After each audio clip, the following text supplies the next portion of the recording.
TÜİK verilerine göre geçtiğimiz sene 291 bin küsür Türk vatandaşı başka bir ülkeye göç etmiş ve ağırlıklı olarak 29 yaş altı, yani genç insanlar. Kafamda her zaman gitmek vardı. Yarının ne olacak sorusunun güvensizliğini yaşayan beyaz yakalı bari daha medeni, daha çalışma şartlarının iyi olduğu, çocuklarım için daha iyi bir gelecek sağlayan bir ülkeye gideyim diye görüyorlar. Git kurtar kendini, git kurtar kendini. Hep bu moddaydı. Eskiden bu ülkenin ağırlıklı yoğun iş gücü göçü beyin göçü şeklinde olmazdı. İstanbul'da Boğaziçi Üniversitesi'nde siyaset bilimi uluslararası ilişkiler okudum. Ondan sonra da İsveç'e geldim. Ve şu anda mesela geri dönüp Türkiye'de ben çalışmak istesem orada aldığım maaşı bana burada kimse veremez. Yani onun da tabii ki ciddi bir etkisi oluyor. Ekonomi bir noktada. Bulunduğumuz ekosistemin içinde oksijen azaldığında herkes o oksijeni almak için bir yöntem bulmaya çalışıyor. Türkiye'de nasıl bir hayatım olacak, hangi işlerde çalışacağım, geleceğim nasıl olacak, ev alabilecek miyim, tatile gidebilecek miyim? Rahat rahat sokakta dolaşabilmek, bir şeyden korkmadan bir yerlere gidebilmek, gece insanların size bir yere gittiğinde kötü kötü bakmıyor olması benim hayatımı açıkçası bayağı değiştirmişti yani. Yaşadığımız ülke bizim erkek arkadaşımız veya kız arkadaşımız değil. Bize istediğimiz gibi davranmıyor diye onu terk edince ona bir ders vermiş falan olmuyoruz. Tavşan daha küsmüş, dağın haberi yok. O noktada da bunun suçlusu ben değilim diye düşünüyorum. Bilmiyorum, kolaya kaçmak da olabilir bu. Ama hayatta her şeyde bir direniş olmamalı ya. Biraz da keyfimize bakmalıyız. Ben Ali Cem Karaca, Eskişehir'de doğup büyüdüm. Anadolu Üniversitesi'nde istatistik bölümünde okudum Eskişehir'de. Master programım için Prag'a taşındım. Daha sonra orada bir iş fırsatı doğdu benim için. Bunu değerlendirmeye karar verdim. Orada çalışmaya başladım. Aynı zamanda okuyordum da. Okulum bittikten sonra da şartlar benim için gayet iyi olduğu için orada çalışmaya devam ettim. Merhaba, ben Yağmur. Aydın Nazilliliyim. Üniversite eğitimi Koç Üniversitesi'nde tamamladım. Uluslararası İlişkiler ve İşletme bölümlerinden. Mezun olduktan sonra Türkiye'de bir startupta işe girdim. Orada pazarlama bölümünde çalıştım bir sene boyunca. Sonra dedim ki ya şimdi ya hiç, ve Almanya'daki yüksek lisanslara başvurdum. Bu şekilde Berlin'e gelmeye karar verdim. Şimdi Berlin'de Freie Üniversitesi'nde Avrupa Sosyolojisi bölümü mezunuyum. Ve çalışmaya başladım. Çok memnunum Berlin'deki hayatımdan. Merhabalar, ben Göktuğ Sarı. İstanbul Bilgi Üniversitesi Karşılaştırmalı Edebiyat ve Reklamcılık bölümlerinden mezun olduktan sonra 10 sene boyunca Türkiye'de reklam sektöründe çalıştım. 2019 Mayıs ayında bana yapılan bir teklifle aslında ben Kazakistan'a, daha sonra da işte Azerbaycan'a gitmiştim. Aslında benim için bir basamak gibiydi. Yani uluslararası bir tecrübe kazanırsam belki diğer ülkelere sıçramak da benim için rahat olabilir. Belki işte MENA bölgesine gidebilirim. Belki işte Doğu Avrupa'dan, oradan da Avrupa ve Amerika'ya doğru bir yolculuk, bir rota çizmek istemiştim kendime aslında. Reklam sektöründe kalacağımı düşünerek gittiğim Azerbaycan'da bir anda orada tanıştığım ve şu an en yakın dostum ve ortağım olan Ali Can Arkun'la beraber Trilogy News'u hayata geçirdik. Güzel, yeni nesil bir dijital platform yarattık. Adım Burak. Balıkesir'de doğdum. Ailem Muğlalı. Boğaziçi Üniversitesi'nde siyaset bilimi uluslararası ilişkiler okudum. Ondan sonra da İsveç'e geldim. Daha önce Türkiye'de de Yemek Sepeti'nde ve işte birkaç bankada çalışmıştım. Şu anda aslında İsveçli bir e-commerce şirketinde strateji, data analizi, işte datanın gidebileceği her yerde teknik anlamda yardımcı olmaya çalışıyorum. 4 senedir İsveç'te yaşıyorum. Yurt dışına göçme kararı bende biraz da aslında toplumsal baskı gibi oluştu. Bunun oluşma sebebi de işte yakın çevre, üniversite çevresi. Herkesin kafasında aslında bir noktada gitme gibi bir karar vardı. Benim o zamanlar kafamda böyle bir plan hiçbir zaman yoktu. Ben üniversiteye ilk başladığımda da zaten her zaman şey diyordum kendime. Bir şirkette üst düzey yönetici olurum, güzel para kazanırım, güzel bir yaşamım olur, ülkeme de katkım olur gibi bir mantalitem vardı. Ama sanıyorum 2. sene, 3. seneden sonra bu biraz daha değişmeye başladı. Açıkçası Ergen Göktuğ'un en büyük hayali film yazarı olmaktı. Çünkü hep romantik bir çocuk olarak kitaplarla büyümüştüm, filmlerle, dizilerle büyümüştüm. Amerikan kültürü bana hep çok çekici gelmişti. MTV kültürü ve İngilizcesiyle büyümüş bir insandım. Bir noktada Amerika'ya gidip ya Broadway'de ya da işte Hollywood'da bir şekilde kariyer inşa etmek istiyordum kendime. Tabii ki hiç öyle olmadı. Ama bir şeyi çok net biliyordum ki İngilizce çok büyük aşıktım. Yani Amerikan kültürüne ve İngilizceye çok aşıktım. Bir iş yapacaksam da bunun bir şekilde İngilizceyi içermesini istiyordum. Yani dedim ki bir noktada ben bir İngilizce ile bir iş yapacağım, yabancı dille bir iş yapacağım, global bir iş yapmak istiyorum. Türkiye'de kalmak istemiyorum. Daha büyük hayallerim var. Daha büyük bir dünya inşa etmek istiyorum kendime. O yüzden de yabancı dil bölümünü seçtim. Zaten organik olarak da daha sonra Karşılaştırmalı Edebiyat Bölümü Bilgi Üniversitesi'nde çok ilgi çekici geldi bana. Beni çok daha iyi dünyaya hazırlayacak diye düşündüm ve lisedeki en yakın 4 arkadaşımızla %100 burslu olarak dördümüz de o bölümü kazandık. Bizim için çok büyük bir hayaldi ve gerçek olmuştu.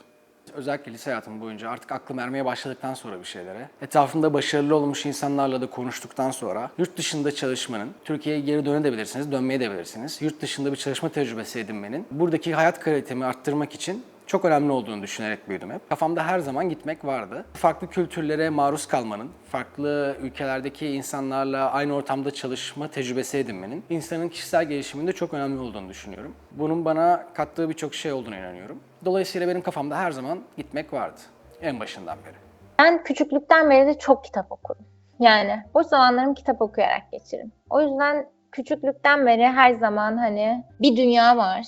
Keşfedilmeyi bekliyor. Çok büyük ve hayat bundan ibaret değil. Hani tamam üniversiteye gideceğim, İstanbul'a gideceğim, iyi bir üniversiteye gideceğim. Sonra da iyi bir işe gireceğim. Bu değil yani sadece. Okuduğum kitaplardan, izlediğim filmlerden bu kültürü keşfetmek istediğimi, burada yaşamayı deneyimlemek istediğimi biliyordum zaten. Baktım ki master için de beklersem Türk ekonomisi çok kötü bir yere gidecek ve benim param pul olacak. Benim annem babam öğretmen bu arada. Hani öyle inanılmaz zengin falan değiliz. Tabii ki de her zaman bana destek olmaya çalıştılar. Her zaman destek de oldular. Ama hani zamanım kısıtlıydı. Bir pencerem vardı yani. Kur sürekli olarak değiştiği için doğru yerde atladım.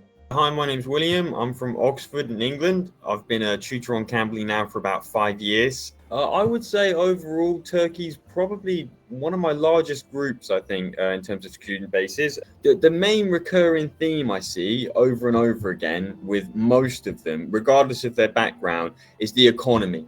I know the last couple of years the inflation's been very high, so the reason I keep hearing from them is they want to come to Europe to earn a more stable currency and then maybe come back to Turkey again in the future when it's more stable, or maybe just save money to buy assets in Turkey. But the main reason for me that I keep hearing is economic. Beyaz yakalılar neden bu ülkeden başka bir ülkelere gitmek istiyorlar veya neden göç ediyorlar?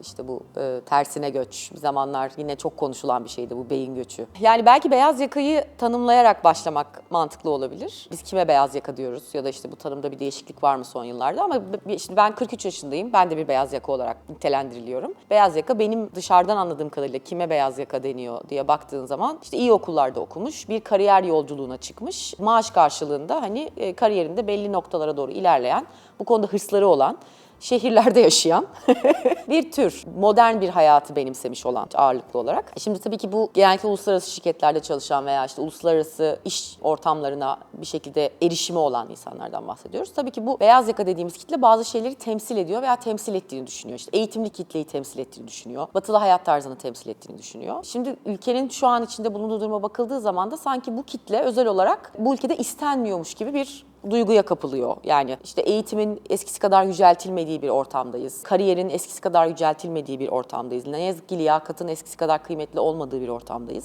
Beyaz yaka diye tabir ettiğimiz kişilerin kariyer yapmak isteyeceği şirketlerin de iyi durumda olmadığı bir ortamdayız. Uluslararası şirketler de artık Türkiye'ye eskisi gibi bakmıyorlar. İşte bir zamanlar kariyer yapmanın çok kıymetli olduğu bazı şirketlerde bugün kayyum var. Yani bunlar olduğu için de tabii ki rahatlıkla iyi eğitimli, şehirde iyi bir hayat yaşamaya çalışan, aynı şekilde kendi çocuğuna da çok daha iyi bir eğitim vermek isteyen, gezmek isteyen, kendini dünyadaki diğer ülkelerdeki birçok çalışandan farklı görmeyen, görmemesi için de çok haklı sebepleri olan bir kitle ne yazık ki bu ülkede şu anda kendisini değersiz hissediyor ve seçimlerine saygı duyulmadığını, ülkenin geri kalan kısmıyla kıyaslandığında da yersiz yurtsuz olduğunu düşündüğünü hissediyorum, en azından kendi çevremden gördüğüm kadarıyla. Dünya ve Türkiye zaten işte son 20 yıl içinde ciddi değiştiğinden, özellikle pandemiden sonra da bir değişim olduğundan beyaz yakanın hayatı da ciddi anlamda değişti. Hep bahsedilen Z jenerasyonu orada böyle bir hayatla ilgili, dünya ile ilgili, işleriyle ilgili beklentide ciddi bir kırılım var, bir farklılık var ve iş dünyası bunu anlamaya çalışıyor. Pandemiyle beraber bir şekilde tıkırında giden sistem kendini yeniden tanımlamak zorunda kaldı. Şimdi burada beyaz yakalı da aslında yeniden bir kendini tanımlamak zorunda kalıyor. Z kuşağı ben bu tanımların içine girmek istemiyorum diyor. Sizin eski paradigmalarınızla yaşamak istemiyorum, böyle çalışmak istemiyorum diyor. Benim gibi X kuşağı ve Y kuşağı da hala devam edenlerdi. Yani nasıl emekli olacağız? Hani bu kadar çalıştık, kariyerimizin sonunda nasıl refaha ereceğiz sorusunun peşindeler. Hep bu ülkede bir gelecekle ilgili kaygı vardı. Ama son 2-3 yıl içinde pandemiden beri diyeyim ya da bu kaygı çok daha üst seviyelere çıktı. Dediğim gibi bu hem ülkenin durumuyla ilgili hem de genel olarak global bir sorun aslında. Burada da kariyerinin neresinde olduğuna göre kişinin aslında o kaygıları farklı sorular ya da farklı cevap arayışları içeriyor. Bunun bir uzantısı da aslında ülkedeki siyasi politik durum hem de işte dünyadaki genel olarak değişimlerin getirdiği şeyler çerçevesinde göç arttı. Eskiden bu ülkenin ağırlıklı yoğun iş gücü göçü beyin göçü şeklinde olmazdı. Daha çok kol gücü, mavi yaka işte Almanya'ya zamanında giden Almancı diye tanımlanan işçiler ya da işte ne bileyim ülkede esasında zor şartlarda çalışıp ya bunu burada yapacağıma gider Amerika'da benzincide çalışırım filan diyen böyle daha düşük kualifikasyondaki insanların göçü vardı. Ama son 10 yıldır ciddi anlamda yurt dışına bu anlamda göç var. Yani yarının ne olacak sorusunun güvensizliğini yaşayan beyaz yakalı bari daha medeni, daha çalışma şartlarının iyi olduğu, çocuklarım için daha iyi bir gelecek sağlayan bir ülkeye gideyim diye görüyorlar. Benim niyetim daha çok kariyer odaklıydı. Ülkedeki durumdan kaçmak şu bu değildi kesinlikle. Tabii ki bu da bir motivasyon olabilir birçok insan için. Türkiye şartlarından bahsedersek özellikle biraz daha minority yani biraz daha azınlıkta kalan insanlar için, daha kendini baskıda hisseden insanlar için, hayat şartlarının adil olmadığı insanlar için gitmenin çok çok daha ana sebepleri olabilir. Çok güzeldi iş ortamım, hayatım. Konuştuğum diğer iş hayatına yeni atılmış insanlarla karşılaştırdığımda bayağı şanslı olduğumu düşünüyordum. Ofise gitmekten çok keyif alıyordum. Fakat korona virüsü gelince ve herkes eve kapanınca ve bu süreç bir tık kötü yönetilince ben de hayatımı ve geleceğimi sorgulamaya başladım. Tabii ki yani bir sürü vehçesi var taşınmaya, düşünmeye başlamamın. Koronanın yönetimi de bunlardan biri oldu. Yani evet bütün dünya kötü yönetti. Ama Türkiye'de sorun şuydu, bunun nasıl söyleyebilirim? Herkese eşit bir şekilde değildi ya bu. Hiçbir şey, herhangi bir yaptırım, sadece korona değil. Türkiye maalesef bir tık böyle bir yere geldi. Gelişi güzellik, insana göre muamelecilik ve insanda tabii hiçbir ulaşabileceği, ona kıyak geçebileceği birileri olmayınca bu böyle şeyleri de düşünüyor. Yani benim hayatım nereye gidiyor, ben ne olacağım, Türkiye'de nasıl bir hayatım olacak, hangi işlerde çalışacağım, geleceğim nasıl olacak, ev alabilecek miyim, tatile gidebilecek miyim? Böyle şeylerle birlikte ve bunun yanında kadın olmak tabii ki. Yani o başlı başına bir sebepti açıkçası. Gitme sebepleriyle insanların yurt dışına Türkiye'deyken iş değiştirme sebeplerinin kök sebebinin ben aynı olduğunu düşünüyorum. O da güvenin eksikliği aslında. İş değiştirirken şirkete güvenmiyor artık ve yarınım için bu şirket bana bir şey vermeyecek duygusuna giriyor. Bu güvensizlik demek. Göçenler de yarın bu ülke bana bir şey vermeyecek güvensizliğine giriyorlar. Aslında kökünde ikisinde de güvenmeme durumu var. Bulunduğu ortama güvenmeme durumu var. Yani mesela şu an özellikle Z kuşağından en çok duyduğum şey ne biliyor musunuz? Liyakati sorguluyorlar. Yani diyorlar ki Murat bir yere tanıdığın yoksa giremezsin. Sen ne anlatıyorsun? O kadar sinmiş ki bu içlerine.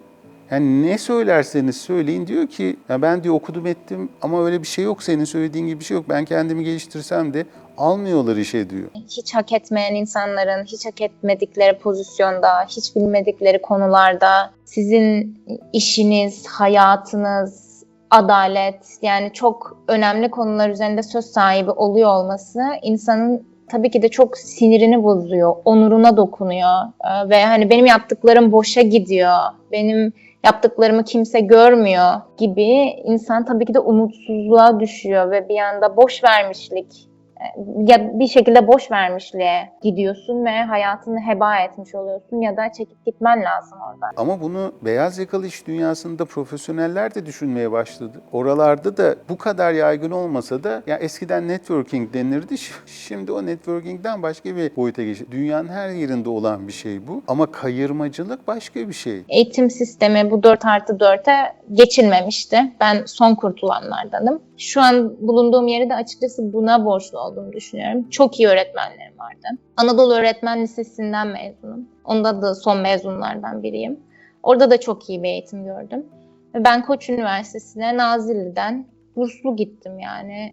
Bilmiyorum. Şu an mesela Koç Üniversitesi'nde okuyabilir miyim diye düşünüyorum. Aynı şekilde burslu olsam, işte ailemin verebildiği parayla vesaire falan, hani yaşadığım hayatı yaşayamam ve kendimi kötü hissederim diye düşünüyorum açıkçası. Bulunduğumuz ekosistemin içinde oksijen azaldığında herkes o oksijeni almak için bir yöntem bulmaya çalışıyor. Aslında yani oksijeni güven diye tanımlarsak Nasıl ki dünya içerisindeki herhangi bir ekosistem içerisindeki birçok canlı anlamlı bir şekilde yer değiştiriyorsa biz de anlamlı bir şekilde yer değiştirebiliriz. Bundan daha doğal bir şey olamaz bence. Ama eğer biz bunu anlamlı bir şekilde yapamıyorsak, daha doğrusu doğru motivasyonlarla, gerçekçi sebeplerle yapamıyorsak o zaman yani gezegenin sürdürülebilir açısından bakıldığı zaman çok büyük bir dengesizlik yaratıyoruz demektir. İşte geçen gün bir araştırma okumuştum. 2050 yılında galiba dünyanın nüfusunun yarısı toplam 30 tane şehre indirgenecekmiş. Yani bu sürdürülebilir değil. 30 büyük şehrin dünyanın nüfusunun yarısını taşıdığı bir durumda gıda krizi, iklim krizi, barınma krizi, güvenlik krizi, aklımıza gelebilecek her türlü kriz çarpı 5 olacak gibi bir şey demek bu. Şimdi bu açıdan bakıldığı zaman zaten insan nüfusunun yer değiştirmesinin kendi içinde çok makul ve mantıklı bir düzene oturuyor olması lazım. Bunu yapabildiğimiz durumda da şuna göz etmek lazım. Türkiye'yi ele alalım. Buranın kendi kendini döndürmeye yetebilmesi için, yani doğanın da insanla uyum içerisinde yaşayabilmesi için bir sürü şeye ihtiyaç olduğu kadar insan kaynağına da ihtiyacı var. Şimdi buradaki bu düzeni sürekli olarak terk eden ve buradan insan kaynağını çekip alırsanız eğer, hele ki kaliteli olanını, tabii ki buradaki ekosistemde sürdürülebilirliğini yitirir bir süre sonra. Bütün iyi doktorlar yurt dışına giderse bundan sonra iyi doktor nasıl yetişecek?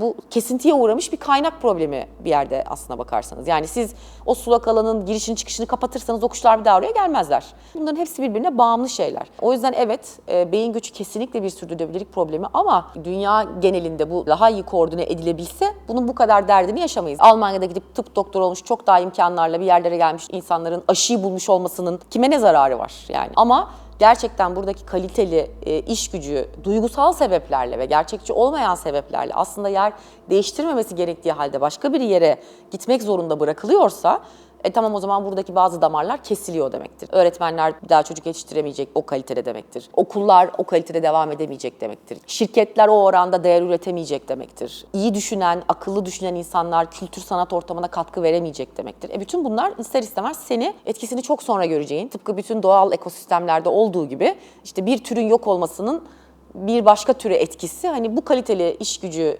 gittikçe azaldıkça tabii ki buranın sürdürülebilirliği de gittikçe azalacak. Sakın kimse bir yere gitmesini anlamında söylemiyorum. Tamamen ekosistem mantığıyla söylüyorum. Hani biz daha entegre bir ülke olabilmiş olsaydık dünyanın geri kalan kısmına, boşalan yere başka bir şey dolardı ve o anlamda bu yine kendi kalite dengesini tabii ki yürütürdü. İnsanlar dünyada görmedikleri yer kalmasa keşke bana göre yani. Ama buranın o anlamda çölleşmesiyle sonuçlanıyorsa eğer bu gidişat, İşte o zaman tabii ki çok ciddi bir sürdürülebilirlik problemi doğuyor. Çünkü siz bu ülkenin bir fişini çekmişsiniz aslında.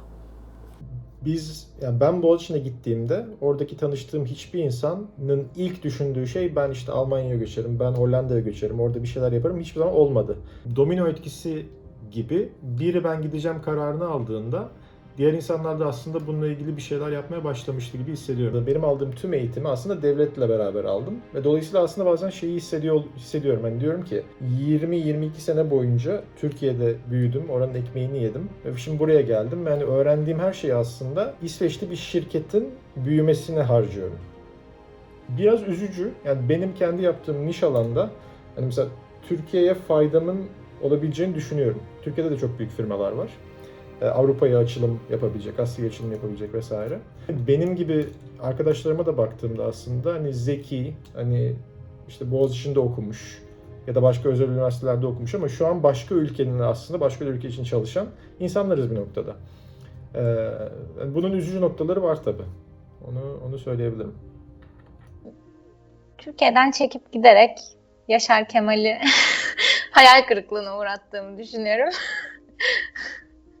Gerçekten böyle düşünüyorum. Yani ben Yaşar Kemal'i çok severim ve o yaşadığı bütün zorluklara rağmen, yani sürgün edilmeye çalışmış olmasına rağmen yine de Türkiye'de kalıp insanlar için bir şey yapıp bir şeyler üretmiş.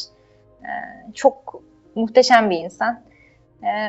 Ne zaman hani Türkiye'den gittim, buradayım artık, hani o işte sürdürülebilirlik meselesine gelince benim gibi insanların hepsi gidiyor deyince gerçekten sadece bunu düşünüyorum açıkçası. Bugün daha okudum. İstanbul Erkek Lisesi miydi?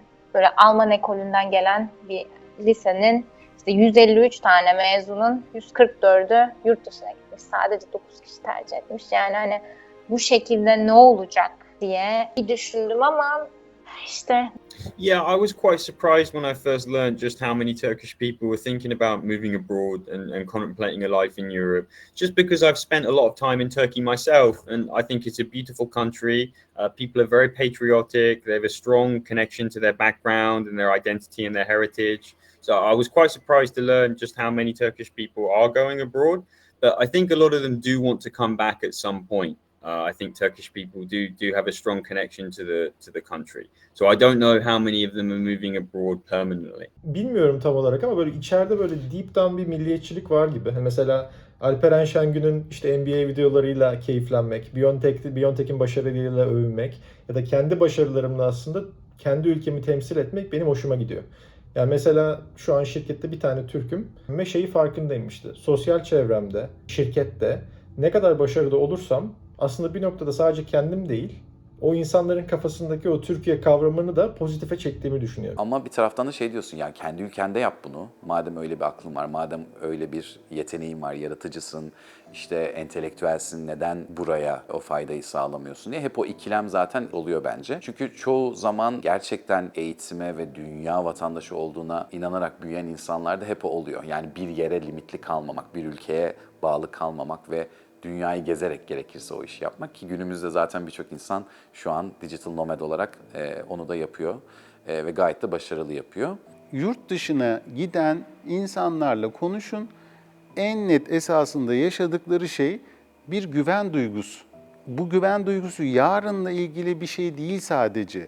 Yani çocuğunu okula yollarken de mesela rahat ediyor. Onun başına bir şey gelecek mi? O neden biliyor musunuz? İşte sisteme güveniyor. Diğer insanlara güveniyor. Tanımadığı insanlar bunlar. Hatta onlar yabancılar aslında. Başka dinden, dilden, ırktan insanlar. Ona rağmen güvendiği için mesela çocuğunu servisle değil de trenle, toplu taşımayla yollayabiliyor okula. Sisteme güvendiği için yapabiliyor bunu aslına bakarsanız. Ya da iş yerinde hakkını alabileceğine güveniyor aslında.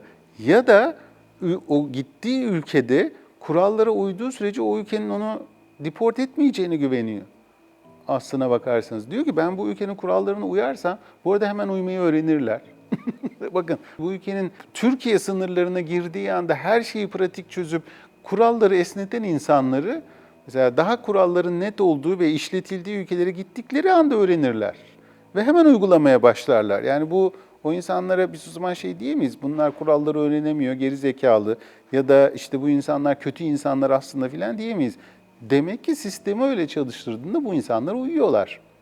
İlk gittiğinizde kesinlikle iyi geliyor. Yani kim giderse gitsin bu %99 aynı cevabı alacaksınızdır. İlk gittiğinizde çok iyi geliyor. Çünkü bir kültür şokuna maruz kalıyorsunuz. Bir değişik yeni bir ortama girdiğiniz için bunun heyecanı otomatikman size iyi geliyor ilk başta. Bu kesin. Farklı bir kültüre maruz kalmak, hayatın monotonluğundan çıkmak bile, yani ekonomiden bağımsız, her şeyden bağımsız, bu bile güzel bir şey. İnsanın da bir hayatı değişik olması açısından. Fakat bana en iyine gelen diye düşünüyorum. Sanırım bana bile şu çok rahat gelmişti. Yani rahat rahat sokakta dolaşabilmek, bir şeyden korkmadan bir yerlere gidebilmek, gece insanların size bir yere gittiğinde kötü kötü bakmıyor olması, kendinizi güvende hissederek gece 3'te dışarı çıkabilmek benim hayatımı açıkçası bayağı değiştirmişti yani. Türkiye'de bence iyi bir insan olarak yaşamak zaten çok zor. Ve hani bunun seviyeleri sizin doğduğunuz özellikle değiştiremeyeceğiniz özelliklere göre de zorlaşıyor. Kadının Adı Yok adlı kitabı 50 sene önce yazılmış bir kitap ve şu an okuyorsun ve şu an oradaki kaygılar, anlatılmak istenen şeyler, senin görülmediğin, senin babanın ya da kocanın malı olduğun, sokakta bakılabilecek bir şey olduğun. Yani topluma mal olmuşluk ve herkesin senin hayatın üzerinde söz sahibi olması, senin çok kişisel alanların üzerinde söz sahibi olması, hayatını nasıl yaşaman gerektiği hakkında, ne giymen gerektiği hakkında. Mesela gece dışarı çıkacaksın, yani taksiyle mi gideceğiz, toplu taşımayla mı? Ona göre giyinmeliyim.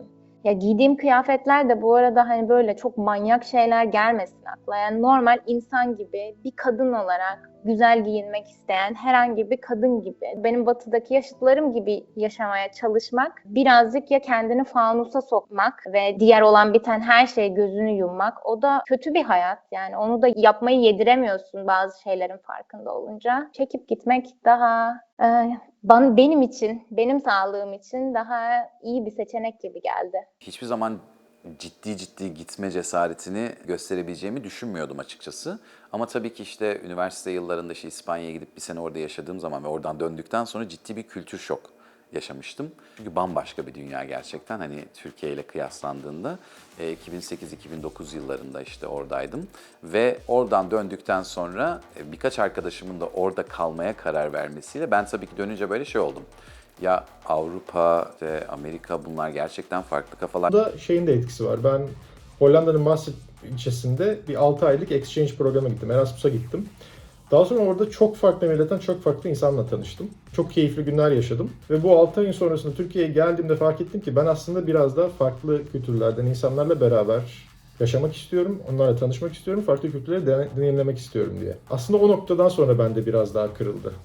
Bu göç meselesiyle ilgili konuşulması gereken şeylerden bir tanesi de belki bu kültür şoku hadisesi olmalı. Yani kolay bir şey değil bir yerde köklerini alıp ailenden uzaklaşmak, dostlarından uzaklaşmak, beğenmesen bile alıştığın birçok şeyden uzaklaşmak ve dönüp orada başka bir şeylere alışmak zorunda kalmak. Yani bu kaçınılmaz bir şok bu arada. Yani yok demek, inkar etmek olur. Ama işte adaptasyon yeteneğiniz, esnekliğiniz, vizyonunuz müsaade ediyorsa aslında buna çok da güzel adapte olabilirsiniz elbette ki. Bu dünyanın sonu değil. Ama yani bunun sonuçlarını veya gerçekten orada başımıza bu kültür şokuyla birlikte neler gelebileceği konusunda da doğru bir yerden bakmadığımızı düşünüyorum. Evet, tabii ki hepimizin yaşadığı hayatta memnun olmadığı birçok parametre var. Bu kadar okul okudum, bu pozisyonda bu aldığım parayla yaşadığım hayattan daha iyisini yaşamayı hak ediyorum. Başka bir ülkede bana bu imkanlar sağlanıyor. Dolayısıyla ben oraya gidiyorum. Tabii ki çok normal bir şey ve buradaki bu adaletsizlik duygusunu bir nebze olsun bastıran bir şartlara geçiverince insan ister istemez, bir de insanlar post rasyonel varlıklardır. Yani duygusal karar verirler, daha sonra başlarına gelen bazı şeylerden bunun aslında çok rasyonel sebeplerle bu şekilde gerçekleştiğine dair de hemen kulpları takıverirler. Yani işte zaten bu ülke çok daha medeni bir yer. Zaten bu ülke çok daha güvenli bir yer. Zaten burada insanlar birbirlerine bak ne güzel der, ne kadar kibar herkes. Yani bir anda bir olumlama safhası yaşıyorsun. Daha önce hiç görmediğiniz ve hep hayal ettiğiniz ve yaşayamadığınızı düşündüğünüz şeyler ilk başta sizin dikkatinizi çekmeye başlıyor. İşte bu şehirde yeterince park yok. Orada çok park var. Allah'ım çok şükürler olsun. Kimse kırmızı ışıkta durmuyor. Burada duruyorlar. Allah'ım çok şükürler olsun. Harika, süper. Bunların hepsinin gerçek anlamda pozitif bir kültür şoku yarattığını inkar edemeyiz. Ama bir de negatif kültür şokları var. O negatif kültür şoklarını yeterince düşünmediğimizi düşünüyorum. Hesap etmediğimizi düşünüyorum. Berlin'i seçme sebebim, sokakta istediğini yapabilirsin, istediğin yere gidebilirsin. Bizdeki gibi para harcama kültürü çok yok. Parkta oturabilirsin, yürüyüş yapabilirsin arkadaşınla. Yani yürüyüş yapabilme konseptinin olması. Yani özellikle İstanbul'dan gelen biri için. Çok basit bir örnek olarak gelebilir ama Hollanda'da zaten bütün ulaşım neredeyse bisikletle sağlanıyor. Ben bisiklet sürmeyi o zamanlar kafamda çok keyifli görmüştüm. Yani bisikletle evden işe gideyim, işten eve gideyim, sportif olayım, biraz da aktif olayım, işte otobüslerle çürümeyeyim gibisinden. O benim için böyle mesela şey olmuştu. Hollanda'yı hep böyle kafamda güzel göstermişti. Bir de şunu da algılamakta çok zorlanıyorum. İşte İstanbul'da yaşıyorum ve kendimi güvende hissetmiyorum. Bak ne güzel Amsterdam'da bisikletle gidip geliyor insanlar. Canım, Türkiye'de de bisikletle gidip gelebilen insanlar var oturdukları yerlerde, oturdukları şehirlerde. Yani bunun tek alternatifi Amsterdam değil.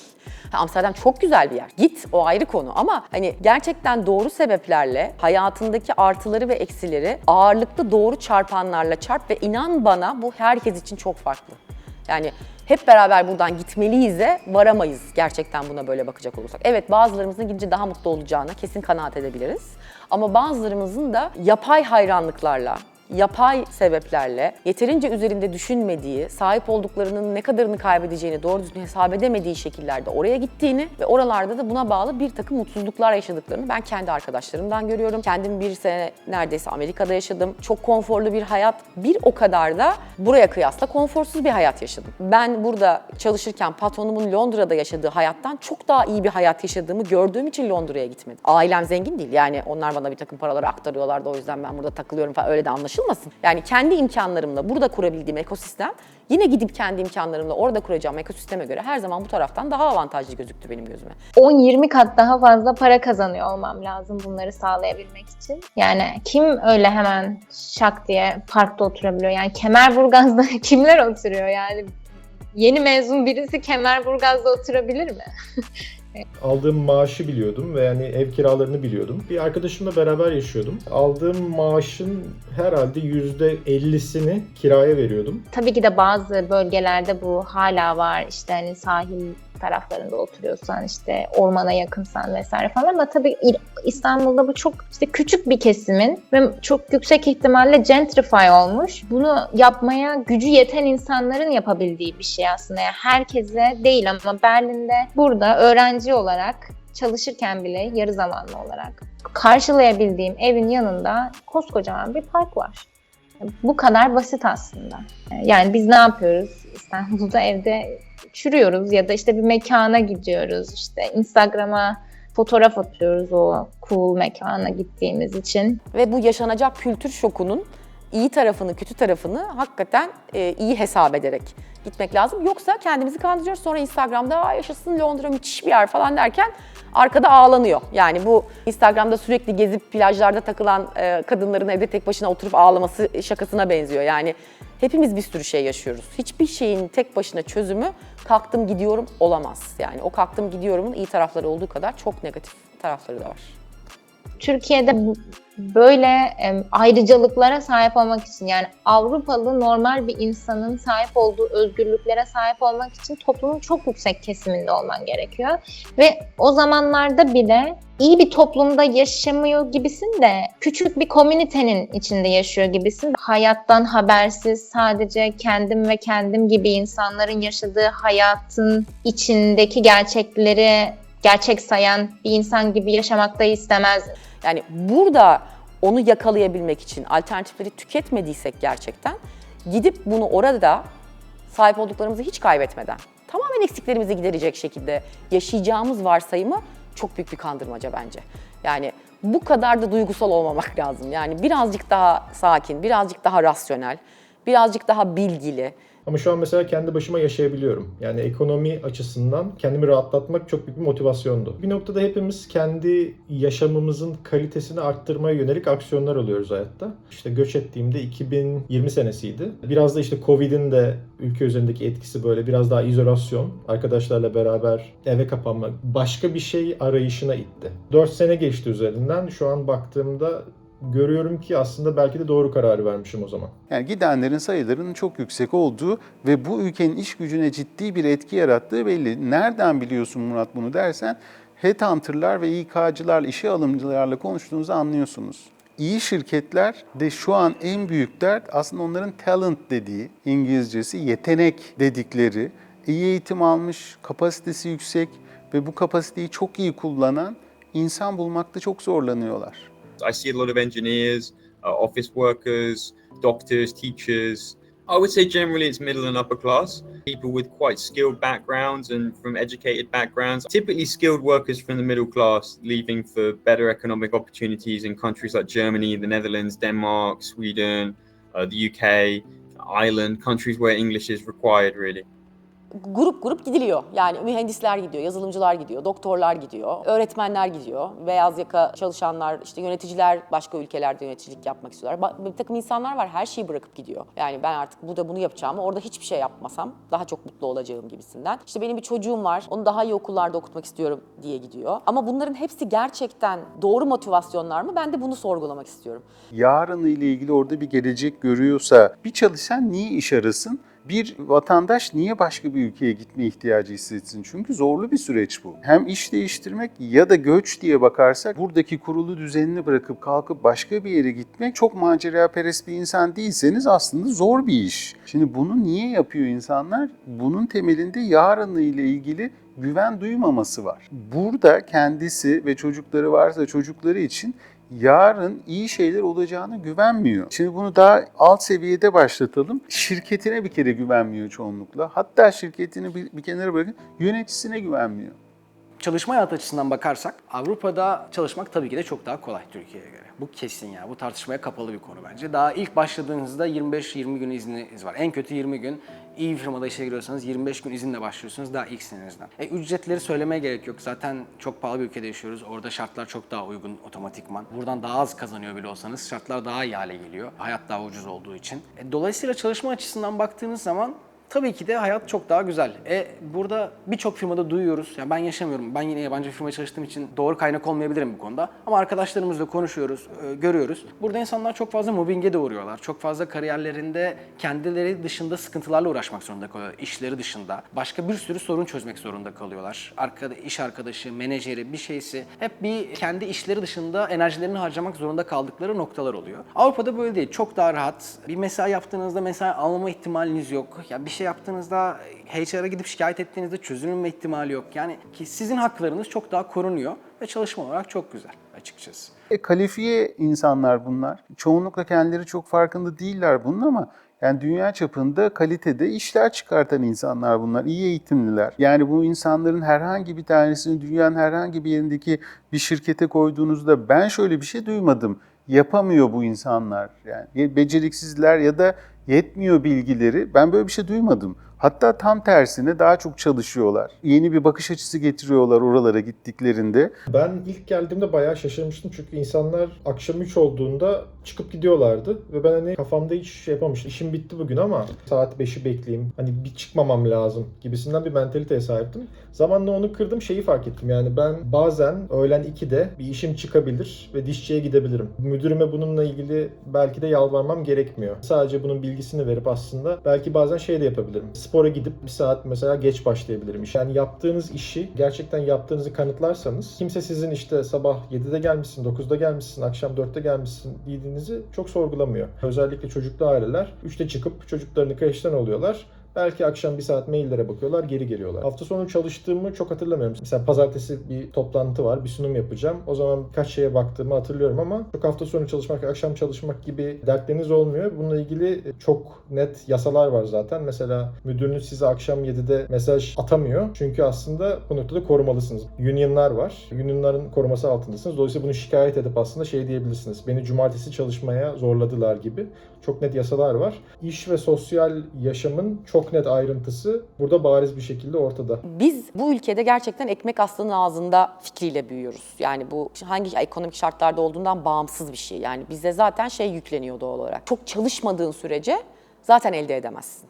Yani ahlaklı bir şekilde çalışarak bir yerlere gelmek diye bir şey sana annen baban tarafından aşılandıysa bu zaten sana şöyle aşılanıyor. Bu zaten çok zor. Hani bunu yapabilmen için çok çalışman lazım, çok çalışman lazım, çok çalışman lazım. Şimdi biz hep bir yırtma mücadelesiyle kodlanıyoruz. Yani nereye gidersen git çok fena uğraşman gerekiyor. Birçok başka ülkenin yetiştirilme kültüründe bu tam olarak böyle olmuyor. Birçok insan bulunduğu yere, doğduğu şartlara razı olarak hayatına öyle ya da böyle devam ediyor. Yani bizde hep bir boynuz kulağa geçecek, aileden üniversiteye giden ilk sen olacaksın, vay benim işte torunum nerelere geldi olacak. Hani bunlar hep bizde çok kıymetli meseleler ve seni sürekli ateşleyen bir şey. Çok naif bir yerden de geliyor bu hırs demek istiyorum aslında. Türkiye'den şimdi Azerbaycan'a böyle bir anda bir yönetici konumunda gitmek de ister istemez biraz farklı bir durum. Türk patronları ve Türk patronlarının daha toksik, daha farklı ve sert duruşları ve alışkanlıklarının orada biraz kötü reputasyona sahip olmasına sebep olmuş.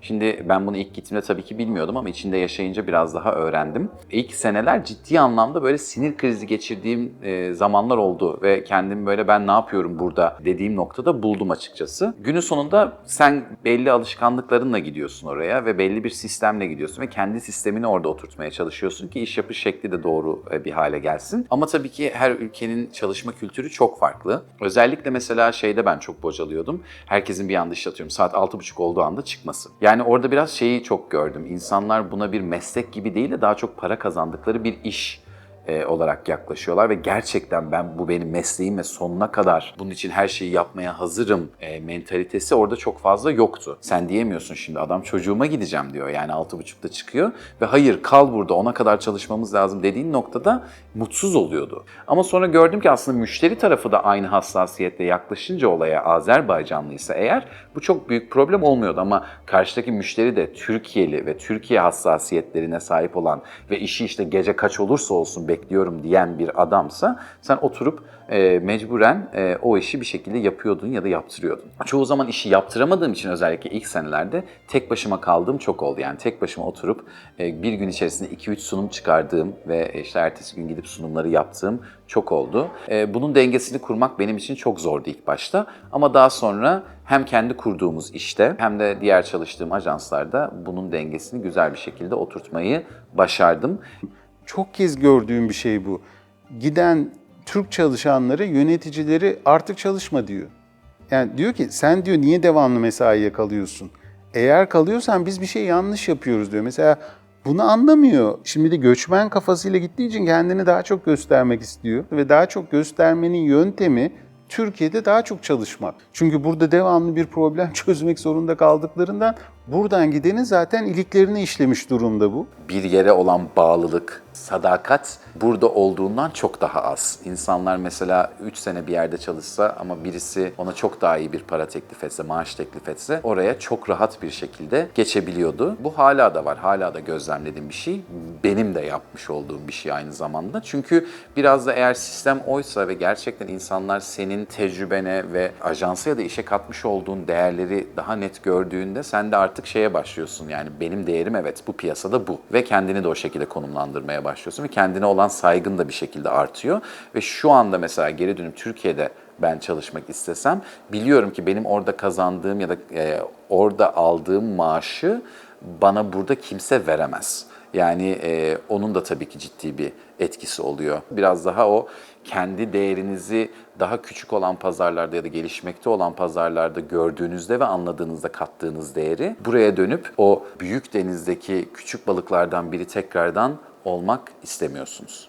Mesela ben Londra'da çalışırken buradaki müşterinin Londra'daki ekibe gösterdiği tavır orası tarafından mesela müthiş bir mobbing ve hani bunlar bize ne yapıyorlar? Hani hayatımız bitti şeklinde algılanmıştı. Hani üslubu tavrı bir kenara bırakıyorum. Tamamen objektif bir yerden bakıyorum ve şöyle düşünüyorum. Yani sizin paşa gönlünüzü akşam saat 5'te kalkıp gitmenizi, ertesi gün 10'a kadar gelmemenizi beklersek eğer buradaki bu rekabetçi koşullar altında bir yere varamıyoruz zaten biz. Dolayısıyla buranın bu kadar çetin olmasının kendi içinde çok haklı sebepleri var. Yani oradaki sizin güllük gülistanlık dünyanızda buradaki dünya aynı değil. Gelişmekte olan bir ülke olduğumuz için aslında bizim daha gidecek çok fazla yolumuz var yani birçok sektörde. Kendi kendimize üretmeyi becerebilmemiz gereken çok fazla şey var. Hani belli yetkinlikleri hala daha elde etmemiz gereken bir sürü alan var. Yarattığımız katma değer olarak yani hem ekonomik hem sosyal diye baktığınız zaman şirketlerin önünde daha çok uzun yollar var. Dolayısıyla bunlar için de çok çalışmak gerekiyor. Yani bu ülkenin bu kadar rekabetçi ve yırtıcı bir ortam olmasının aslında buranın gelişmekte olan bir ülke olmasıyla çok ilgisi olduğunu düşünüyorum. Kıyasladığımızda iki şey oluyor. Bir, inanılmaz bir hayranlıkla bizi yurt dışında karşılıyorlar. Ya da toksik olduğumuzu düşünüyorlar. Yani sen hepimizin dengesini bozacaksın. Kendin böyle olduğun için benden de bunu bekleyeceksin. Kusura bakma ben böyle birisi değilim ve bu insani değil. Bütün bunlar iki tarafa doğru da çekilebilir. İsveç'te benim şu an yaptığım işte çok fazla talebin olmadığı için burada daha çabuk yükseleceğimi düşünüyorum. Mesela Türkiye'de bir ekmeği 5 kişi paylaşıyorsa İsveç'te 2 kişi paylaşıyor. Dolayısıyla hani burada belki basamakları atlamak benim için daha kolay olacak gibi bir düşünceye sahibim. Siz şunu bilsek belki biz de rahatlarız. Bu kariyerde normal hayat iş dengesini oturttuğum takdirde de ben bu terfiyi alacaksam ve benden 2 kat daha fazla çalışıp kendini gösteren arkadaş doğal olarak beni geçmeyecekse ben de belki saat 5'te çıkmaya okey olabilirim. Ama tabii ki bu bizim mecbur olduğumuz bir adaletsizlik olmak zorunda değil. Yani bunun kendi içerisinde haklı sebepleri olmasına rağmen şirketlere çok iş düştüğünü düşünüyorum bu konuyla ilgili. Burada belli dengelerin sağlanabileceğini düşünüyorum. Yani burası orman kanunları, hadi bakalım kim kimi yenip üzerine basabiliyorsa o geçsin gibi bir böyle ben karışmam tarzı bir şirket yöneticiliği anlayışını da çok sağlıksız buluyorum. Charles Feldman diye bir adam var. Güven'in İnce Kitabı diye bir kitabı var. Çok sevdiğim bir kitap. İşte ben de böyle bunun atölyelerini yapıyorum, anlatıyorum. Güvenle ilgili bana sorarsan teorinin dışında pratiği de çok iyi anlatan bir adam bu. Güven şu demekmiş: benim için kıymetli olan, benim için önemli olan bir şeyi cesaret ederek karşımdaki kişinin eline korumasız bir şekilde verebilmem. O kişinin de bunu benim koruduğum gibi koruyabilmesi durumuymuş. Ya da başka bir tanımıyla şu: karşıdaki kişi benim kırılganlıklarımı biliyor, zayıflıklarımı biliyor ama ben biliyorum ki bana karşı bunları kullanmayacak. Mesela bunu beyaz yakalı dünyasında nasıl anlatalım? Benim bir kırılganlığım var, o da ne? Benim kariyerim. Ve bu kariyeri ben mesela yöneticime teslim ediyorum belli kısımları ile ilgili. Yani çalışıyorum, ediyorum, bir performans gösteriyorum ama en sonunda mesela benim terfi alıp almayacağıma, ne kadar maaş alacağıma şirket ya da yönetim karar veriyor. Şimdi bu bir kırılganlık aslında bakarsanız. Peki benim yöneticim, şirket benim kariyerime nasıl yaklaşıyorlar? Benim kadar hassas mı yaklaşıyorlar? Bunu koruyup kolluyorlar mı? Yoksa çok da umurlarında değil mi? Ki çoğunlukla umurlarında değil, umurlarındaymış gibi diyorlar. Bir de geri dönüp diyorlar ki herkes kendi kariyerini yönetmeli, ki bu lafa ben de katılırım. Ama biz ona destek olmalıyız kısmının altını çizerek bunu söylerim şirket olarak. Yani derim ki biz sana kariyerini geliştirmen için fırsatlar vermeliyiz ama bundan sonrası bir tarafı da senin sorumluluğun. Benim verdiğim fırsatları lütfen doğru kullan, kendini geliştir. Şimdi oradaki o fırsatları bir kere adil görmüyor beyaz yakalı. Bir, şeffaf olunması lazım. 2, hesap verilebilir olması lazım. Yani bir söz veriliyorsa tutulması gerekiyor. 3, liyakat olması lazım. Bir işi birisinin yapabileceğinden emin olmalıyız. 4'üncüsü de esasında özen ve önem gösteriliyor olması lazım ki bu 4'üncüsü diğer 3'ünden bana sorarsanız çok daha önemli. Ne demek istiyorum? Kendisinin kıymetli olduğunu hissettirilmediği bir yerde çalışan bir insanın yöneticisi çok şeffaf olabilir. Her şeyi açıklıkla konuşuyor olabilir. Verdiği sözleri tutuyor olabilir. Çok iyi bir yönetici olabilir. Ama mesela çocuğumla ilgili bir derdim var ve umru değil yöneticimin. Bu 3 maddeyi göz ardı ediyorum ben. 4. madde yoksa, diğer 3 madde olsa da sorun çözülmüyor aslında. Göçle bağlarsam da bu ülkedeki insanların da yaşadığı o genelde. Kendilerini önemli, değerli hissetmiyorlar bir vatandaş olarak. O yüzden de diyor ki yani daha iyi şartlar olan ülkeler var, bunu da yapabilirim. Yetkinliklerim var, tecrübem var. İstiyorlar da, karşı tarafta öyle bir talep de var. Onun üstüne göçüyorlar zaten. Tabii ki her şey güllük gülistanlık değil gittiğiniz zaman. Ülkeyi düşünüyorsunuz, dönmeyi düşündüğünüz dönemler de oluyor. Benim için bu zirve yaptığı nokta pandemi dönemiydi açıkçası. Arkadaşlık ilişkisi açısından, sosyal ilişkiler açısından zaten yeterince yakın ilişkiler kuramadığım hissiyatını hep yaşıyordum. Tamam, bir arkadaş grubunuz var, dışarı çıkıyorsunuz, eğleniyorsunuz ama o yakın ilişki bir türlü kurulamıyor. Pandemi dönemiyle beraber bu yalandan sosyallik de bitti. Pek kimseyle görüşememeye başladık. Pandemi döneminde çok fazla düşünmeye vakit buldum açıkçası. Ben burada ne yapıyorum? Artık bu bana ne kazandırıyor? Ben buradan ne aldım şimdiye kadar? Ve ne kaybediyorum? Ben bunun matematiğini kurduğum zaman kendi kafamda şunu fark ettim. Ben alabileceğim birçok şey aldım. Dilimi geliştirdim, bir sürü insan tanıdım, farklı milletlerden insanlarla beraber çalışma fırsatı buldum. Çok büyük bir firmada kariyer yaptım. Tamam, güzel. Ne kaçırıyorum? Ailemi görmüyorum, arkadaşlarımı görmüyorum. Bir sürü buradaki güzel şeyi kaçırıyorum. Ve pandemiyle beraber, bu sosyal hayatın sıfırlanmasıyla beraber bu benim için zirve yaptı. Ve açıkçası en kısa zamanda en mantıklı olabilecek şekilde dönüş kararını aldım. Pandemide bir gün evde otururken dedim ki tamam, bitti benim için artık. Ben artık Türkiye'ye dönmek istiyorum. Ailenden biri hastalanıyor, gidemiyorsun. Bir arkadaşın evleniyor, kaçırıyorsun. Ha deyince uçak bileti alıp gidemiyorsun bir yere. Belki Türkiye'de yaşarken size iş gibi gelen şeyleri yapamayınca bunların ne kadar önemli olduğunu anlamaya başlıyorsunuz. Mesela ben Türkiye'de yaşarken de bir arkadaşım beni düğününe çağırdığı zaman açıkçası ilk başta ya sevmiyorum ya, ne düğünü oluyorsun yani. Ama uzaktayken bütün arkadaşlarınız bir araya geldiği zaman sürekli bu sefer de diyorsunuz ki ya ben niye orada değilim ya, ben burada ne yapıyorum ki, yani 2 kuruş fazla kazanacağım diye mi buradayım? Bir an hemen de bu sefer de Avrupa'da yaptığınız şeyleri küçümsemeye başlıyorsunuz bu tarz şeyleri kaçırdıkça. Dolayısıyla bu da sizi geri dönme fikrine iten en büyük sebepler diyebilirim. Yani Türkiye'de yaşanan bu ufak şeyleri kaçırıyor olmak sizi geri dönmeye itiyor. Tabii ki İstanbul'da doğup büyümüş biri olarak bir anda önce Almatı, daha sonra da Bakü'de yaşam benim için ilk başlarda biraz sıkıntılı oldu. Çünkü Almatı'da gerçekten sadece, yani benim en azından duyduğum kadarıyla Rusça konuşuluyordu. Tabii ki ofisteki herkes, şanslıydım ki İngilizce biliyordu ve biz bir şekilde İngilizce iletişim kuruyorduk. Ama Bakü'ye geçince bu biraz daha değişti tabii ki. Bakü'de insanlardan ben özellikle rica ettim ki benimle Azerbaycan dilinde danışsınlar. Benimle Azerbaycan dilinde konuşsunlar. Hemen Azerbaycan dediğim anda direkt dil değişiyor bende. Gittiğiniz ülkenin ne kadar İngilizce bildiğini bilmek aslında önemli. Mesela İskandinav ülkeleri zaten %95'ten fazla İngilizce bilen insan var. Yani 85 yaşında bir insanla sokakta karşılaşsanız bile İngilizce konuşabiliyorsunuz. Dil bariyeri tabii ki de yurt dışına gittiğiniz zaman uğraşacağınız en büyük challenge'lardan biri, en büyük zorluklardan biri olacak diyebilirim. Ne demek istiyorum? Yani siz yaptığınız lokal bir şakayı, bir arkadaşınızla bir kelimede yapabileceğiniz bir şakayı yapamayacaksınız mesela. Bu hayatınızda bir kayıp olarak her zaman olacak. Bu yüzden de tabii ki de native'lerle konuşmak çok büyük bir önem arz ediyor. Ne kadar çok iletişime girerseniz gittiğiniz ülkede, bu sadece dili öğrenmek açısından değil, onların kültürüne adapte olabilmek açısından da çok kritik. Gidecek birine tavsiye verecek olsam herhalde kesinlikle gittiğiniz ülkede o ülkeden bir sürü arkadaş edinmelerini tavsiye ederim. Kesinlikle sadece Türklerle takılmamalarını tavsiye ederim ki daha kolay adapte olunabilsin. We were discussing with our friends what are the difficulties to moving abroad, and obviously one of them is language barrier. Yeah, of course.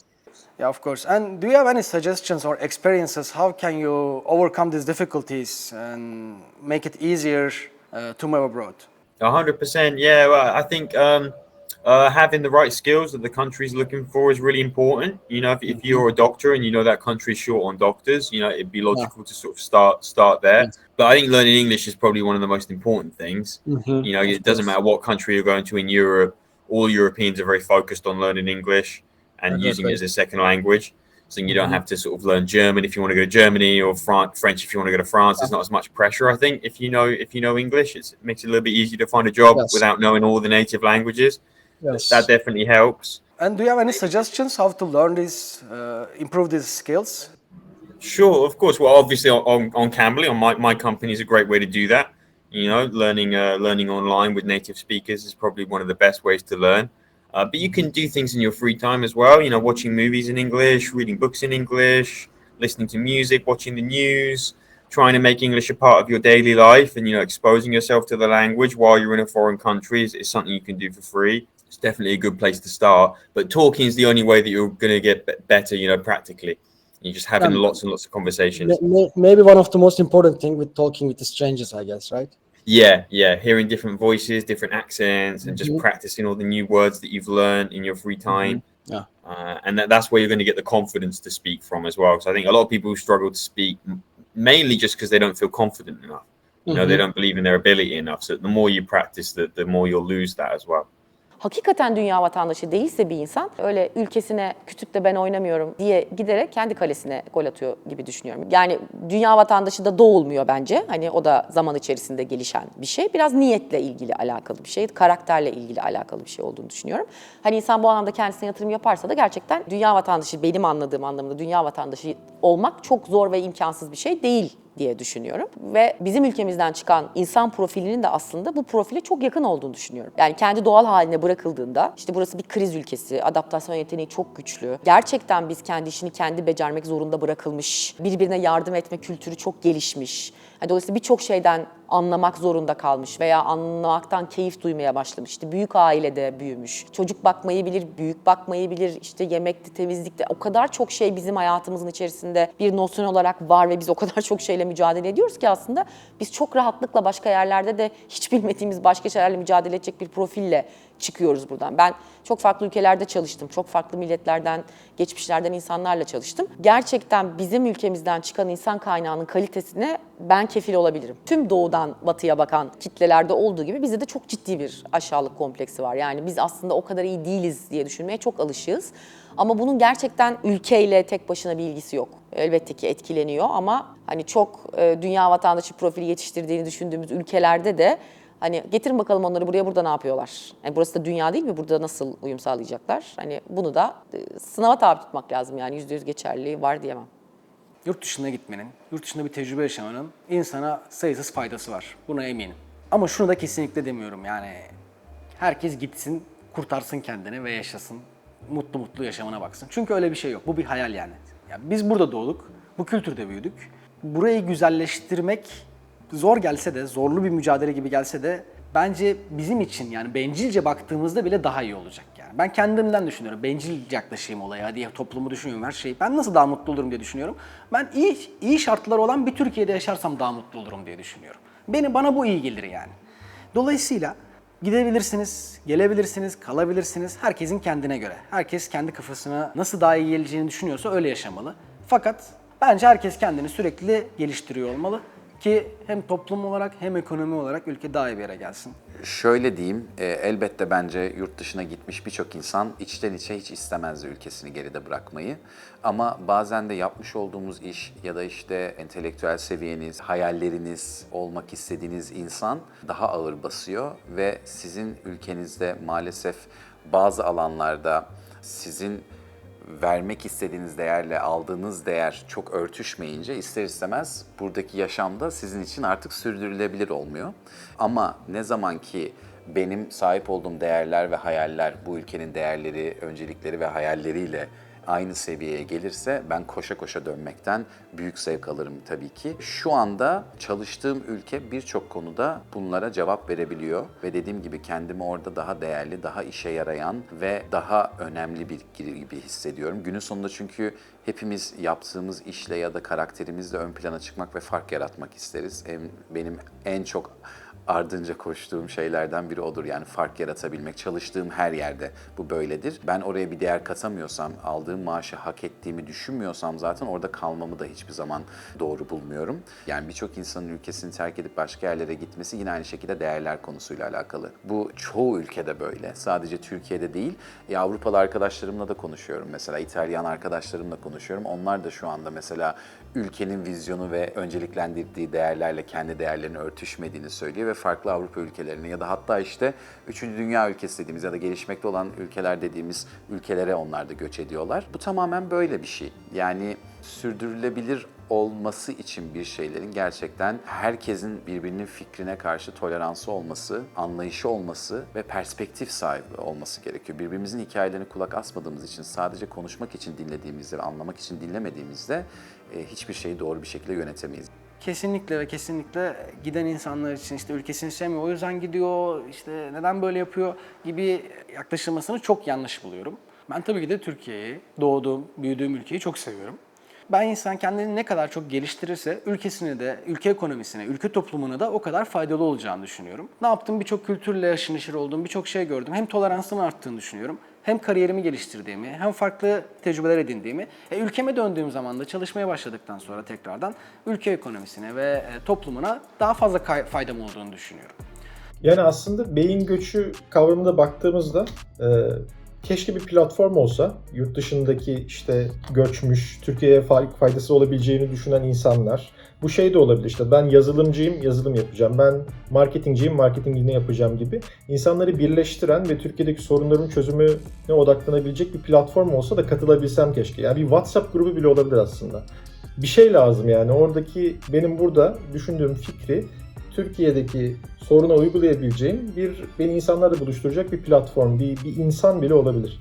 TÜİK verilerine göre geçtiğimiz sene 291 bin küsür Türk vatandaşı başka bir ülkeye göç etmiş ve ağırlıklı olarak 29 yaş altı, yani genç insanlar. Şimdi bir de bence veriler doğrultusunda konuşmak lazım. Daha henüz hayatını kurmamış kişilerden bahsediyoruz. Çok daha farklı parametreler de devreye giriyor. Yani mesela şu soruyu soruyorlardır kendilerine ve yerden göğe kadar da haklı olduklarını düşünüyorum. Yani bu insanlar gezecek, tozacak, ilişkiler yaşayacak, deneyler yapacak, maceralar yaşayacak ki öncelikle kendinin nasıl bir insan olduğunu anlayabilsin. Şimdi eğer içinde bulunduğunuz ortam sizi bunu yapmanıza müsaade etmiyorsa, o zaman gitmekle ilgili, o maceraya atılmakla ilgili olan konuyu çok net bir şekilde anlayabilirim. Dur, daha evlenmedim, çoluğum yok, çocuğum yok, kendimi bir kariyere vakfetmedim. Ben en iyisi gideyim bir başka yerde başlayayım. Bakalım başka şeyler olabilir mi? Bu duygu çok haklı ve çok yerinde bir duygu. Bunu eğer gerçekten macera perest ve hayatını yaşamak, kendini tanımak gibi şeylerle yapıyorsak bence doğru bir şey yapıyoruz. Ben o insanların bu ülke adına kaybedilmiş bir gençlik olduğunu düşünmüyorum. Bu insanlar bu ülkeye küsmediyse, gerçekten çok daha iyi yerlere geleceklerse, dünya vatandaşı vizyonuyla da hareket ediyorlarsa zaten hepimize, tekrar tüm gezegene bir faydaları olacaktır yani yaptıkları her şeyle ilgili. Ben uluslararası ilişkiler bölümünü öylesine seçmedim. Ben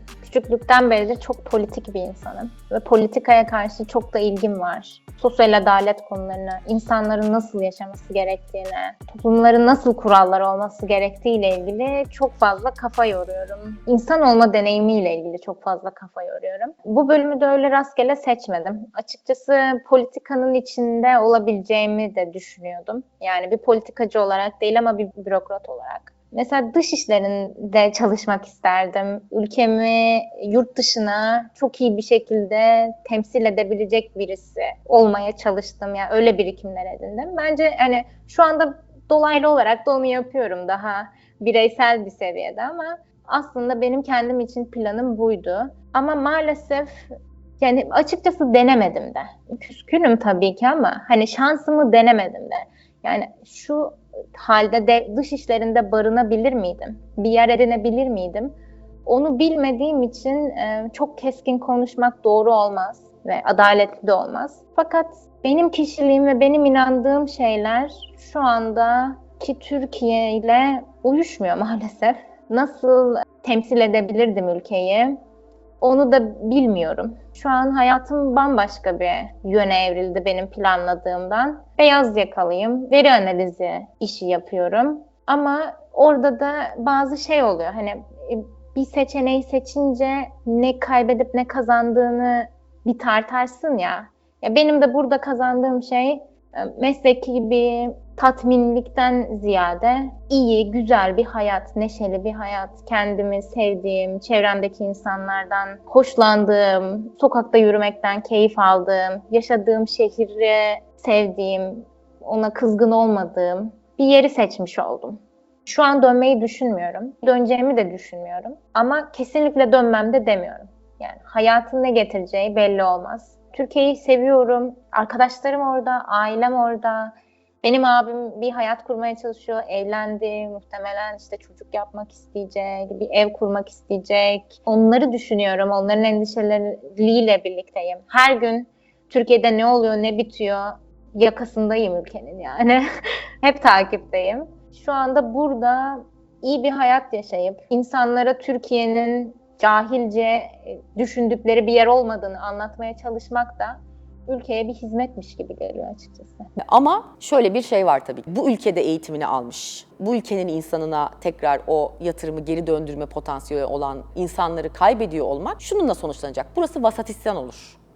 Tekrar buradan nitelikli iş gücü nasıl yetişecek? Tekrar buradan nitelikli, kaliteli insan nasıl yetişecek? Bizi yönetmesini istediğimiz politikacılar kim olacak? Bizi yönetmesini istediğimiz yöneticiler kim olacak? Şirketler kimin elinde olacak? Kimler bizim komşumuz olacak? Yani buralara geliyor bir noktada da iş. Ya bunun rakamları var. Avrupa'nın en çok çalışan insanları bunlar. Yani beyaz yakalar saat olarak. O yüzden Almanya mavi kart şeyini boşuna çıkartmadı çalışma iznini. Yani farkındalar Avrupalılar buradan giden insanların oldukça üst seviye iş çıkarttıklarını ve bunu kullanıyorlar doğal olarak. Ülkede güveni sağlamamız lazım. Bunun ne demek olduğunu şöyle anlatayım. Yani bu kamplaşmalar, bu böyle herkesin o karşı taraf, ben bu tarafın filan duygusundan bir çıkmamız gerekiyor. Biz duygusuna geçmemiz gerekiyor. Bunun başka bir yöntemi yok. Bu şirketler için de böyle. Şirketlerde de abi ekip arkadaşım çok iyi de şu yan taraftaki departmandaki adam olmasa. Yani aynı şeyi yaşanıyor aslında. Daha büyük seviyede hani ülkedekinin yaşandığının daha küçüğünü şirketlerde, departmanlarda filan görüyorsun zaten. Şimdi burada ana çözüm nedir derseniz ana çözüm şu. Birbirimize güvenmeyi öğreneceğiz. Yani birbirimize güvenmeyi öğreneceğiz. En iyiler giderse en kötüler kalır. En kötülerden de en iyiler bir daha bir tur daha yetişmez. Bunu aman çocuklar nereye gidiyorsunuz geri dönün ülkenizde bir borcunuz var falan anlamında asla söylemiyorum. Tamamen rasyonel bir gerçeklik olarak söylüyorum. İsteyen istediği yerde yaşayabilir. Dünya kocaman bir yer, herkesin oyun alanı, herkes gitsin görsün yaşasın. Ama birbirimize sahip çıkmakla ilgili birazcık daha yüksek farkındalık sahibi olmamız gerektiğini düşünüyorum. Kaybettiğimiz şey sonuç olarak çünkü benim 10 yaşında bir oğlum var. İyi bir okulda okuduğunu düşünüyorum. İyi öğretmenlerle okusun istiyorum. Hasta olursa iyi bir doktora gitsin istiyorum. İleride onun çocuğu olur da burada yaşamak isterse aynı şekilde öyle olsun istiyorum. Yani buradaki bu devinimi sağlamanın da bir kıymeti var ve birilerinin de buna kafa yorması gerektiğini düşünüyorum. Şuna varım. Kariyerini geliştirmek için 1-2 sene yurt dışında çalışırsın, gelirsin burada çalışırsın, gidersin orada birisiyle evlenirsin, çok mutlu olursun. Tabii ki ülkeni de, yani bunlar hiçbir tanesi önyargılı olabileceğimiz konular değil. Ama ben bu ülkede daha fazla yaşamak istemiyorum çünkü bu ülke beni sevmiyor motivasyonuyla gitmenin doğal olarak o ülkenin seni seveceğiyle sonuçlanacağına dair bir yanılgı içerisinde olduğumuzu düşünüyorum. Bu sebepten gidilmesi dışındaki her sebepten gidilmesini açıkçası ben okuyayım. Bunu biraz toplumsal bir buhran olarak görüyorum. Murat sen ne yapıyorsun bunları düzeltmek için dersen benim yaptığım şey şu. Bir etrafımdaki insanlara güven... Çok siyasi. Tamam. Siyasi geliyor mu? Benim kulak sağlıklı bir şekilde oturup düşündüğüm zaman orada bulamayacağım ve orada bulamadığım takdirde de pek hoşuma gitmeyeceğini çok iyi bildiğim bir takım kafamı da çalıştırmak suretiyle öngördüğüm meseleler var. Yani Tam bunlardan bahsederken arkadan bir silah sesi geliyor olması. beni alıp götürüyorlar.